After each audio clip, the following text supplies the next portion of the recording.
Talk about when and why you decided, okay, I'm going to go to Specs Howard, and talk about what that experience was like.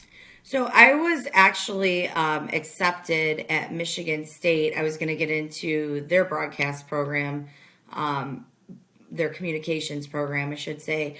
The senior year, my dad was diagnosed with cancer, so he wasn't working. Obviously, any extra money that we had was going to medical bills and just keeping the family afloat. So I unfortunately wasn't able to take on, a 2-year program like that. Obviously, I had looked into Specs Howard, knowing what a specialty school that was, but again, back then you got your degree. That's what you did, right?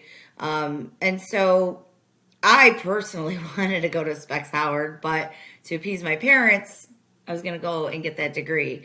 So when that became not an option, Specs Howard, I don't want to say was a backup plan, but ultimately, again, it worked out. It was what I wanted to do.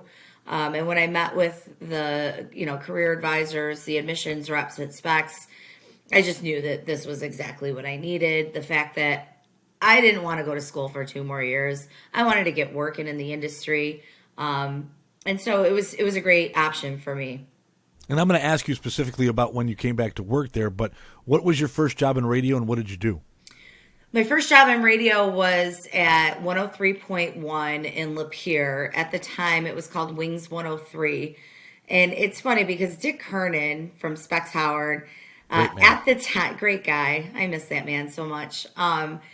He was helping the students get their jobs. He was directly the career services person. And back then, it was, hey, I got a kid. She's good. Hire her. And it was Dick Kernan. So you did that.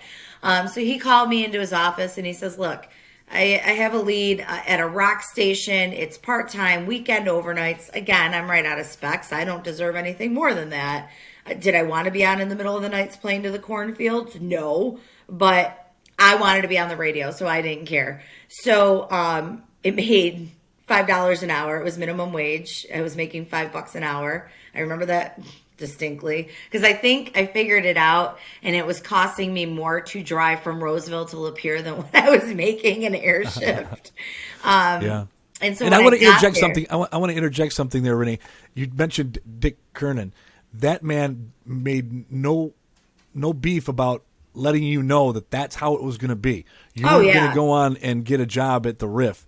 Right. You were going to Lapeer. You were going, for me, it was Ludington. You're going, and Dick, I had the same experiences. I got this guy, Ron Robinson, you need a news director, you should hire him. And the next thing I know, I'm in Ludington, Michigan. So that's how it happens. But they make no secret when you're going to school at Specs, at least they didn't when we were going there in the late 90s, 2000s, is you're going to a small market. So get these pipe dreams of you working on the Riff doing mornings out of your head now. Yeah, they do not sugarcoat it, which was tough to hear at first, of course, but I appreciate that, and it's not in their best interest to sugarcoat it. Right. So yeah, what he didn't tell me, he told me it was a rock station. I liked rock and roll. I grew up in the 90s. I loved grunge, It was a metal station. And on the weekend overnights, it was basically a death metal station. Gwar! Oh, yeah. Gwar, Cradle of Filth, Coal Chamber, Lamb of God. I mean, I was that's like, a rock station.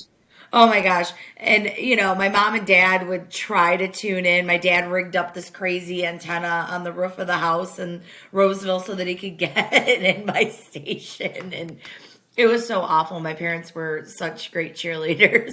But so I did that, got eventually promoted to doing full-time overnights. Then I was doing 7 to midnight.